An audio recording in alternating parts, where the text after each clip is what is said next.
व्यवहारिक एवं परमार्थिक पक्ष के प्रवर प्रेरणा स्रोत मंचासीन संत महापुरुषों, कुशल मंच संचालक पूज्यवर प्रीतम साहेब जी और डंगराहा कबीर आश्रम से पधारे संत श्री विनम्र स्वरूप साहेब जी, सत्संग समारोह में उपस्थित देवियों, बुद्धिजीवियों, धर्म प्रेमी सज्जनों, बड़ा ही सौभाग्य का सुअवसर है इस सस्यामली धरित्री के प्रांगण में यह अविरल सत्संग की धारा और धन भाग के पात्र इस जीवन ज्योति केंद्र के संतगण हैं। हर वर्ष की भांति इस वर्ष भी ये विशाल सत्संग समारोह महाकुंभ के रूप में मनाया जा रहा है। बंधुओं, भारतीय चिंतन धारा के दो दिशा होते हैं, एक है ज्ञान कांड और दूसरा है कर्म कांड। ज्ञान मनुष्य को सत्संग से प्राप्त होता है, ज्ञान मनुष्य को सद्गुरु से प्राप्त होता है और ज्ञान मनुष्य को सुंदर वातावरण से मिलता है। और कर्म कांड जितने हैं दुनिया के अंदर, चाहे वो बेटा का विवाह हो, चाहे बेटी का विवाह हो, चाहे पिता का श्राद्ध हो, चाहे माँ का श्राद्ध हो, चाहे बेटा बेटी का मुंडन हो, चाहे बेटा का जनेऊ हो, चाहे घर का नींव हो, चाहे घर का उद्घाटन हो, चाहे छठ हो, चकचंदा हो, जितिया हो, करवा चौथ हो, कर्मा धर्मा हो, तीज हो, या बैद्यनाथ हो, जगन्नाथ हो, भूतनाथ हो, केदारनाथ हो, हरिहर नाथ हो, गंगा हो, जमुना हो, जमंगला हो, कमला हो, चाहे काशी प्रयाग हो, ये सारे कर्म कांड हैं। और जितना भी कर्म कांड है वो पंडितों के ब्रेन से निकला है। और सारे दुनिया के लोग, और तो मैं भूल गया, चाहे सरस्वती पूजा हो, चाहे लक्ष्मी पूजा हो, चाहे दुर्गा पूजा हो, चाहे काली पूजा हो, चाहे विश्वकर्मा पूजा हो, सब कर्म कांड। और कर्म कांड से मनुष्य को कभी ज्ञान नहीं हो सकता। कर्म कांड करने वाले का आचरण विचार भी सुधरने वाला नहीं। महिला सब छठ करती है और पारण के दिन मांस मछली मंगा के पारण कर लेती। दुर्गा पूजा करने वाले, काली पूजा करने वाले दुर्गा काली के निकट बकरा काटते हैं, भेड़ा काटते हैं। कहाँ ज्ञान हो गया। मुंडन कराने वाले बेटा का मुंडन कराते हैं। साहब कबीर ने कहा, माथ मुराए क्या भय, मन मुरा नहीं जाए, बार बार के मूड़ते भेर बैकुंठ न जाए। केस दाढ़ी केस मुराए के भया जो घोटम घोट, और मन को क्यों न मोरियां जामे भरा है खोट। बंधुओं, केस बेचारा क्या बिगाड़ा, ज्यों मुड़े 100 बार, मन को क्यों न मोरियां जामे भरा बिकार। केस का मुंडन लोग करते हैं, कर्म कांड करते हैं। पूरा दुनिया, हिंदू हो या मुसलमान, सिख हो या ईसाई, सब के सब कर्म कांड में लगा हुआ है। मांस खाएगा, मछली खाएगा, तारी दारू पिएगा, गांजा भांग पिएगा, बीड़ी सिगरेट पिएगा, शिखर पराग खाएगा, जर्दा किमाम खाएगा, चोरी दलाली बेईमानी घुसखोरी करेगा, और कर्म करने के लिए मंदिर जाएगा, मस्जिद जाएगा, दुर्गा पूजा करेगा, काली पूजा करेगा, छठ करेगा, जितिया करेगी महिला सब, और पुरुष लोग दुर्गा पूजा काली पूजा करेंगे। सुधार कहीं नहीं है, मंदिर की कमी नहीं, पूजा की कमी नहीं, और अनाचार कदाचार बेविचार बलात्कार, भ्रष्टाचार, नरसंहार में कोई कमी नहीं आ रही है। क्यों? ज्ञान के बिना। सदगुरु कबीर ने एक शब्द दुनिया वालों को दिया था, वो क्या था? आत्म ज्ञान बिना सब सूना, क्या मथुरा क्या काशी रे, जैसे मिर्गा नाभि कस्तूरी, बन बन फिरत उदासी रे। एक आत्मज्ञान के बिना धरती धधक रही है, जल रही है। अब मंदिर तो दिन पर दिन बनते जा रहे हैं, मस्जिद भी बनते जा रहे हैं, गिरजा गुरुद्वारा भी बनते जा रहे हैं, लेकिन मानव के अंदर एक ज्ञान, आत्मज्ञान के बिना कहीं सुधार दिखाई नहीं दे रहा। कर्म की आवश्यकता है, कर्म करना जरूरी है। कर्म का मतलब है, कर्म हमारे अपने जीवन को संभालने के लिए, जीवन को बिताने के लिए कर्म की आवश्यकता है। खेती करें, मवेशी पालें, बिजनेस करें, नौकरी करें, क्रिकेट खेलें, सिनेमा में रहें, ऑर्गन बजावे, पैड बजावे, हारमोनियम बजावे, नाल बजावे, तबला बजावे, गीत गावे, कर्म की आवश्यकता है। लेकिन मनुष्य पेट भरने के लिए भी कर्म और मुक्ति के लिए भी कर्म। और जितना कर्म है वो पंडित जी के ब्रेन से निकला, और वो बेचारे अपने बाल बच्चा को कमा के खाने के लिए ये रोजगार, वेद पढ़ के लोहार लोहा पीट के खाता है, बढ़ई लकड़ी छील के खाता है, ठाकुर नाई केस बना के खाता है, कुम्हार बर्तन बना के खाता है, तेली तेल पेर के खाता है, हलवाई मिठाई बना के खाता है, पंडित जी वेद पढ़ के खाता है। इसमें मुक्ति का सवाल कहां से है? इसमें कल्याण की बात कहां है? वो तो खाने की बात है। वेद पढ़िए। अब वेद पढ़ने वाले मांस मछली खाते हैं। एक पादरी जी थे, पादरी जी नित्य दिन गिरजा घर पर जाकर प्रवचन दिया करते थे। ऐ दुनिया के लोग, भगवान पर विश्वास करो, भगवान की पूजा करो और कर्म बढ़िया करो, तुम्हारी मुक्ति हो जाएगी, तुम्हारे जीवन में सुख शांति आ जाएगी, तुम्हारा कल्याण हो जाएगा, तुम्हारा मोक्ष हो जाएगा। प्रवचन चलता रहा। जब 2-4-6 महीना प्रवचन चला, एक कबीरपंथी साधु गए और पादरी जी से पूछा, पादरी जी 6 महीना से मैं आपका प्रवचन सुन रहा हूं, 2 बात पर आप अधिक बल देते, भगवान पर विश्वास रखो और पुण्य कर्म करो, तुम्हारी मुक्ति हो जाएगी, तुम्हारे जीवन में सुख शांति आ जाएगी। यही दोनों बात का जवाब आज मैं आपसे लेने के लिए आया हूं। पादरी जी ने कहा, बोलो। कहा कि जो भगवान पर विश्वास करे, भगवान का रात दिन पूजा करे, कुछ नाम का जाप करे, जल ढारे, अगरबत्ती बारे, अब वो कर्म बढ़िया न करे, उसकी क्या गति होगी?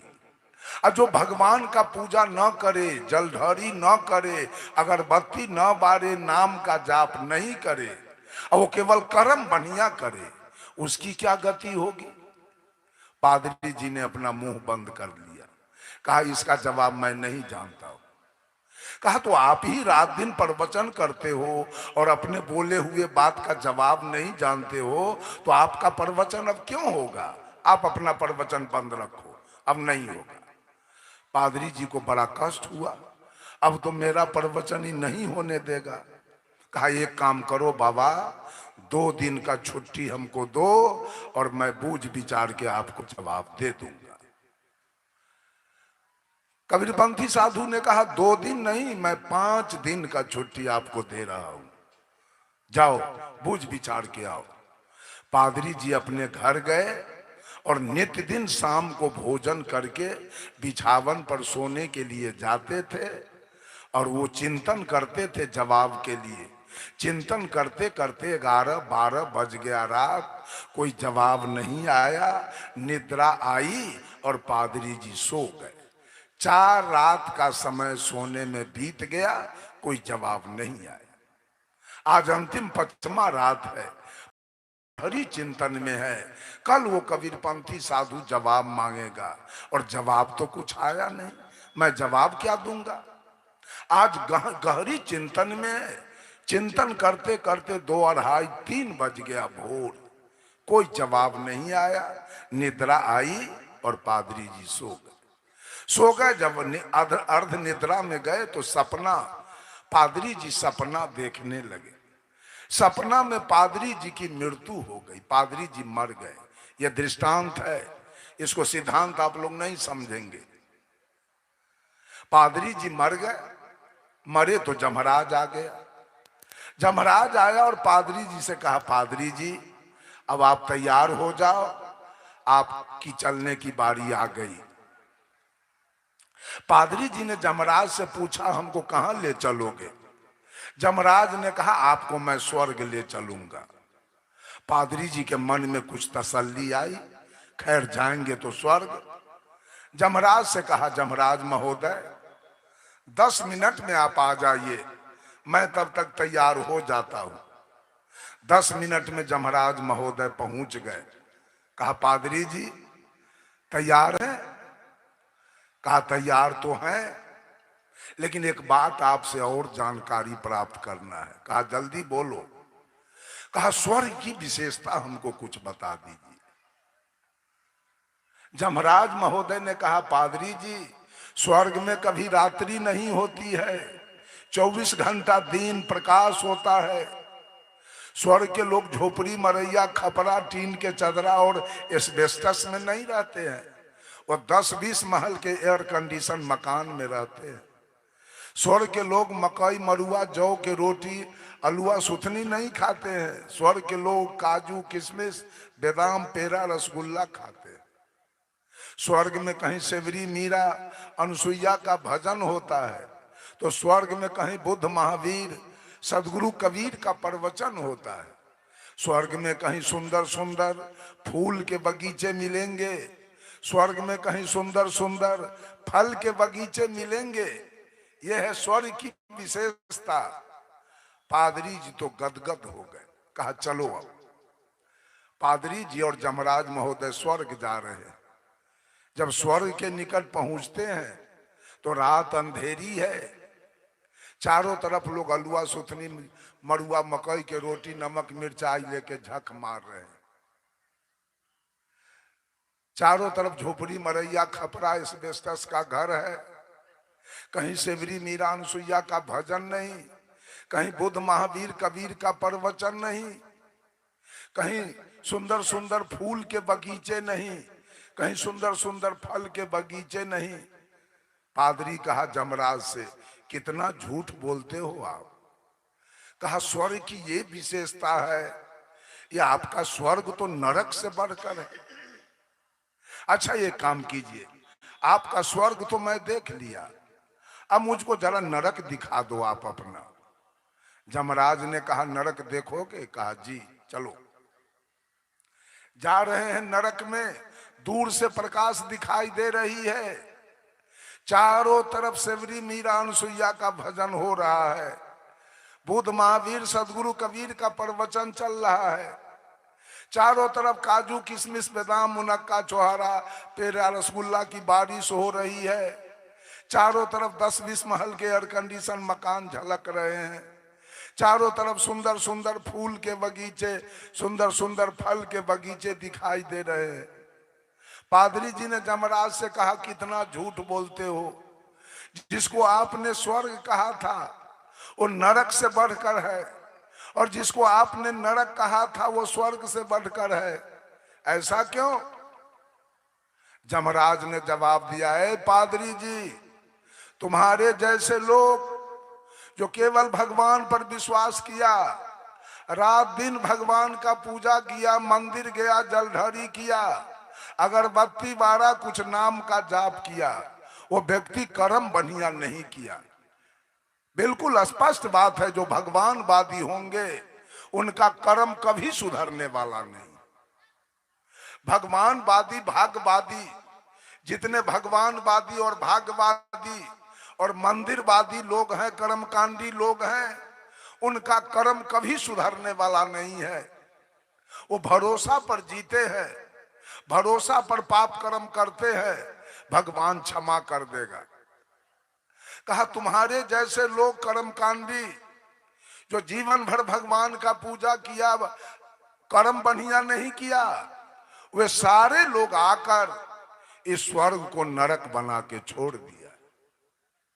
और बुद्ध के जैसे लोग, सदगुरु कबीर के जैसे लोग, सुकरात के जैसे लोग, लाओत्जे के जैसे लोग, प्लेटो के जैसे लोग, रजनीश के जैसे लोग जो अपने कर्म का भरोसा किया, भगवान का भरोसा छोड़ दिया, वे सारे लोग आकर इस नरक को स्वर्ग बना दिया। राम बुलावा भेजिया, राम बुलावा भेजिया, दिया कबीरा रोए, जो सुख साधु संघ में सो बैकुंठ न होए।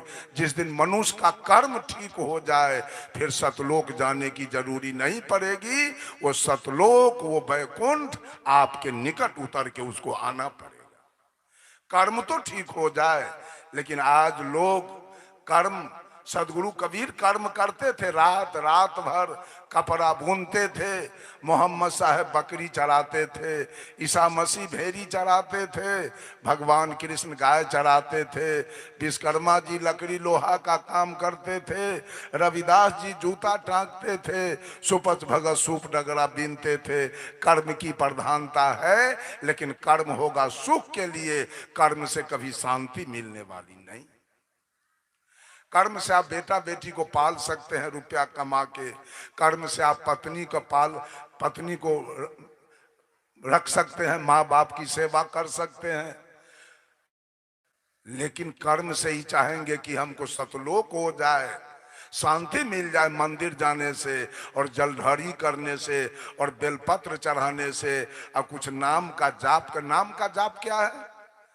नाम के जाप करने वाले तो जो लोग जेल में खिचड़ी खा रहे हैं, नाम के जाप करने वाले लोग जेल में खिचड़ी खा रहे हैं। किसने दिया नाम? और नाम आया कहां से? नाम की उत्पत्ति कहां से हुई? साहब कबीर कहे 5 तत्व का पुत्रा, युक्ति रचा मैं कीव, मैं तो ही पूछो पंडिता, शब्द बड़ा की जीव। शब्द बड़ा है कि जीव बड़ा है? अगर पूरे विश्व के अंदर अगर मानव नहीं होता, अगर मनुष्य नहीं होता, तो फिजिक्स केमिस्ट्री कौन लिखता? एलिमेंट्री मैथमेटिक्स ज्योमेट्री कौन लिखता? हिस्ट्री ज्योग्राफी कौन लिखता? किसकी बात लिखी जाती? इकोनॉमी सिविक्स कौन लिखता? हिंदी संस्कृत कौन लिखता? वेद पुराण स्मृति उपनिषद गीता रामायण कौन लिखता? ये शब्द आया कहां से? शब्द का बाप है कौन? साहब कबीर ने बीजक से कहा, शब्द हमारा तू शब्द का। अरे शब्द हमारा गुलाम है, अगर एक भी मानव धरती पर नहीं होता शब्द आता कहां? सारे शब्द इस आत्मा की आवाज है। तो शब्द बड़ा कि आदमी बड़ा है? कौन बड़ा? Sound Om the sound of the Brahm, when we go to the shore of the sea hear the roaring of ocean, such is the Om sound Brahm. जब हम समुद्र के किनारे जाते हैं तो दूर से समुद्र के कलकल छल छल की आवाज सुनाई पड़ती है। वो समुद्र सत्य है कि आवाज सत्य है? अगर समुद्र ना हो तो आवाज कहां से आएगा? अगर मनुष्य ना हो और मनुष्य के अंदर आत्मा ना हो, आत्मा ना होती तो ग्रंथ लिखाता कहां से? सारे कोर्स के किताब कहां से लिखाते? तो सारे शब्द का बाप यहाँ बैठा हुआ है। हम किसका जाप करें? कर्ता किस कर्म का जाप करेगा? सारे लोगों ने शब्द की दुकानदारी लगा दिया, नाम की दुकानदारी लगाया है कि नाम जाप करने से मुक्ति हो जाएगी। वो नाम आया कहां से? पहले बच्चा जन्म लिया कि पहले उसका नाम रखा गया? पहले कौन है बच्चा की नाम? बंधुओं, बड़ी भारी अध्यात्म में भी बहुत बारी ठगैती चल रही है। अध्यात्म जगत में बहुत बड़ी ठगैती चल रही है। सावधान हो जाइए सब लोग। मैंने कहा सारे लोग कर्म कांड में लगे हुए हैं और कर्म कांड से अपने को मुक्ति चाहते हैं। कर्म कांड से मुक्ति होने वाली नहीं है। कर्म का 7 शाखा है, यजन, याजन, अध्ययन, अध्यापन, दान, पतिग्रह, मैथुन। यज्ञ करना, यज्ञ कराना, विद्या पढ़ना, विद्या पढ़ाना, दक्षिणा लेना, दक्षिणा देना और बच्चा पैदा करना, ये सातों कर्म कांड है। और कर्म कांड का बदला आपको चुकाना पड़ेगा।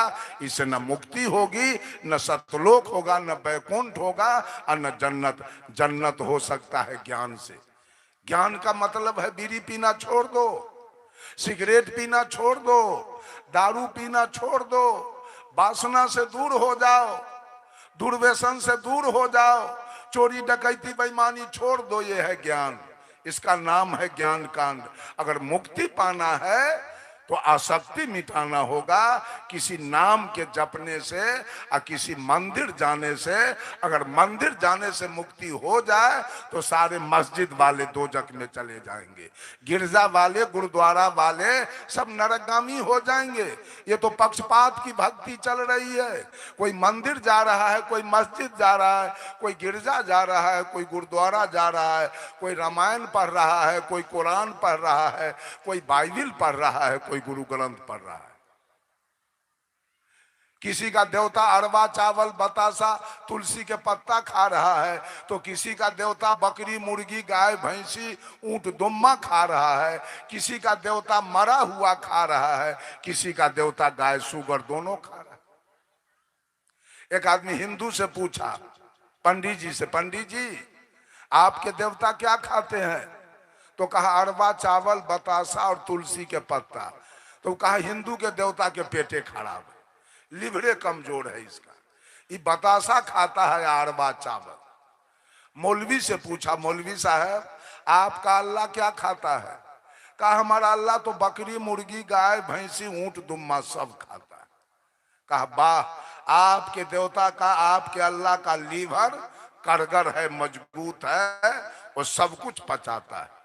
लेकिन कहा सुनिए मौलवी साहब, आपके अल्लाह का भी लीवर उतना मजबूत नहीं है। कहा कैसे? शुगर में चर्बी होता है ज्यादा, वो अल्लाह के लीवर पर पासे नहीं करता। ईसाई से पूछा आपके ईसा क्या खाते हैं? कहा हमारा ईसा तो गाय शुगर दोनों खाता है। कहा वाह, आपके भगवान का लीवर मजबूत है, वो गाय शुगर दोनों खाता है। ये तो सारे पक्षपात की बात साहब कबीर ने कहा, पछा पछी के कारणे सब जग रहा भुलान। ये केवल पक्षपात की भक्ति चल रही। मंदिर क्या है? पक्षपात है। मस्जिद क्या है? पक्षपात है। गिरजा गुरुद्वारा क्या है? पक्षपात है। आपके ग्रंथ को वो नहीं मानता है, उसके ग्रंथ को, आपके वेद पुराण स्मृति उपनिषद गीता रामायण को मुसलमान नहीं मानता है। मुसलमान के कुरान जब्बूर इंजिल तोरेत को सिख नहीं मानता है, सिख के गुरु ग्रंथ को ईसाई नहीं मानता है। तो असली भक्ति है क्या? ये असली भक्ति सब पक्ष से हटकर सदगुरु कबीर ने लाया था। संतो सदगुरु भक्ति आनी, नारी एक पुरुष दुई जाया, बूझो पंडित ज्ञानी, पाहन फोर गंग एक निकले, चहु दिस पानी पानी, अतई पानी दोई पर्वत बूढ़े, दरिया लहर समानी। नारी सकल पुरुष को खाया, ताते रहो अकेला, कहें कबीर जो अब की बूझ है, सोई गुरु हम चेला। बंधुओं, मैं चर्चा शुरू किया कर्मकांड और ज्ञान कांड से। सारी सृष्टि कर्म कांड में भिड़ा हुआ है। एक कबीरपंथी पारखी जो ज्ञान कांड मार्ग से चलते हैं और सारे लोग कर्म कांड में लग गए। देवता को स्नान कराएंगे, उसका पूजा करेंगे, उसको चादर चढ़ाएंगे। साहब कबीर कहते हैं दुनिया ही घर आंगन जिसका, आश्रित फिर वह होगा किसका। लौकिक भेंट चढ़ा कर प्रभु को लाद रहा ये एहसान कि मुझको मिल जाए भगवान। लोगों से पूछा गया बेटा कितने हैं? तो कहा भोला बाबा के कृपा से 4 बेटा है। बेटा सब क्या करता है? तो हनुमान जी के कृपा से चारों बेटा को नौकरी है। जमीन कितना है? तो राम जी के कृपा से 40 बीघा जमीन है। घर कैसा है? तो कृष्ण जी के कृपा से 3 महल का मकान है। तो देवता लोग तो बाबू इतना दयालु है कि मनुष्य को सब कुछ देते हैं, बेटा, जमीन, मकान, दुकान, नौकरी, सब कुछ। तो भगवान जब इतना धनवान है, इतना दयालु है, तो आप भगवान के नाम पर भीख क्यों मांगते हो रसीद छपाकर? हम तो भीख मांगते हैं। हमारे कबीर साहब धनवान नहीं थे, उन्होंने तो स्पष्ट कह दिया था, मन लागो मोरे यार फकीरी में, जो रस है बंदे राम भजन में, वो रस नाही अमीरी में। तो कबीर तो गरीब थे, इसलिए हम भी गरीब हैं। हम आपसे भीख मांग के आप ही के स्वागत के लिए मांगते हैं। आपके राम तो बड़े अमीर हैं, आपके भोला बाबा तो बहुत अमीर हैं, सबको बेटा पोता नाती देते हैं, तो आप भीख क्यों मांगते हैं? सरस्वती जी के नाम पर चंदा क्यों मांगते हैं? काली जी दुर्गा जी के नाम पर आप चंदा क्यों मांगते हैं? राम जी का मंदिर बना अयोध्या में, उसके लिए भीख मांगा गया है। तो आप ही फाइनल कीजिए, देवता आपके धनवान है कि दरिद्र हैं, तो आप ही जानिएगा। कैसे भगवान आपके हैं जिसके लिए भीख मांगते हैं? मठ बनाने के लिए, उनके पंगत के लिए, कपड़ा के लिए, सबके लिए भीख मांगा जा रहा है। एक तरफ धनवान बताया जा रहा है, एक तरफ दरिद्र बताया जा रहा है। बंधुओं, सब लोग कर्म कीजिए, कर्म की प्रधानता है। जितने लड़के बच्चे लड़कियां हैं वो पढ़े लिखे, नौकरी प्राप्त करे, सुख से जिए। हम खुश हैं कि आप 5 महल का मकान बना के रहिए, आप फॉर्च्यूनर पर चढ़िए, आपका एयर कंडीशन मकान हो, आप चिवड़ा दही भात दाल दही चीनी पेड़ा रसगुल्ला काजू किशमिश खाइए, आप बढ़िया कपड़ा पहनिए। हम खुश हैं, हमारे सारे संत खुश हैं। लेकिन इसके लिए कर्म की आवश्यकता है। कर्म कीजिएगा, सुख से जी लीजिएगा, लेकिन मुक्ति के लिए कर्म की आवश्यकता नहीं है। मुक्ति के लिए आत्मज्ञान की आवश्यकता है। आज मनुष्य जीने के लिए, सुख के लिए भी कर्म कर रहा है और मुक्ति के लिए भी कर्म कर रहा है। सारे कांड में गंगा जमुना में जाके स्नान करते हैं। स्नान करने से मुक्ति होती है क्या? स्नान करने से पाप ऊपर में बैठा है। गुरुजी कहा करते थे बराबर कि पाप तिलवा है कि स्नान करने से धोआ गया? ऊपर में पाप है कि पाप तो अंदर में बैठा है। वो पाप कैसे धोआ जाएगा स्नान करने से? कोई मौनी बाबा, कोई थरेसरी, फलहारी, निर्जली, दिगंबरी, खाकी, निराहारी, दूधाहारी, सारे के सारे कर्म कांड में लगे हुए हैं। कोई कहता है डाक बम, पैदल बम, भैया बम, बहिना बम, रेल बम, बस बम, और जो सबसे ढहलेल है वो पेटकुनिया बम। ये सारा कर्मकांडी लोग आके सुनते ले तो लेते हैं सत्संग की बात, लेकिन कर्मकांड इनके दिल से जा नहीं रहा। जिस साल परम पूजा विलास साहब का देहावसान हुआ, उस साल के सत्संग में पूज्य गुरुदेव गए थे, वहां मैं भी गया। समस्तीपुर से हमारे साथ 2-3 गो महिला गई। अब प्रयागराज उतरने के बाद हमसे कही कि बाबा हम लोगों को संगम दिखा दीजिए। अब गए हम संगम, सारी महिलाएं स्नान की, अब मैं नौका पर बैठा रहा। नौका का जो केवट था हमसे कहा कि बाबा आप नहीं स्नान करेंगे? मैंने कहा कि मैं ढहलेल लगता हूं क्या? कदोर पानी में, थूक खखार वाला पानी में हम स्नान करेंगे? हमको क्या पाना है, क्या लेना है? हम जाके परम पूजा विलास साहब के आश्रम पर जाके नलका पर स्नान किए, लेकिन वो त्रिवेणी संगम में मैं स्नान नहीं किया। 4-5 बार मैं सोनपुर गया मेला देखने, लेकिन गंगा में कभी अपना पैर नहीं भिराया, उस कदोर पानी में पैर भी नहीं धोया। कभी कर्मकांड में आप किसी से पूछ लीजिए, 67 बरस का मेरा उम्र हो गया, कोई आदमी कह दे कि रमाशंकर साहब को मैं मंदिर में देखा या कोई तीर्थ में देखा या किसी देवा देवी को प्रणाम करते हुए, पत्थल पानी को प्रणाम, मैं ये संत महात्मा को प्रणाम करता हूँ, साहेब बनगी करता हूँ, लेकिन मैं पत्थल पानी को आज तक, इतिहास है कि मैं मैट्रिक तक की पढ़ाई मैंने किया, लेकिन सरस्वती के मूर्ति को कभी मैंने प्रणाम नहीं किया। बंधुओं, मैं चर्चा शुरू किया था कर्मकांड और ज्ञान कांड। ज्ञान से आपका कल्याण हो जाएगा और कर्म से रोटी कपड़ा और मकान मिलेगा। कल्याण होने वाला नहीं है। इन्हीं चंद शब्दों के साथ वाणी में देता हूं विराम। बोलिए सद्गुरुदेव आचार्य श्री धर्म स्वरूप साहेब की।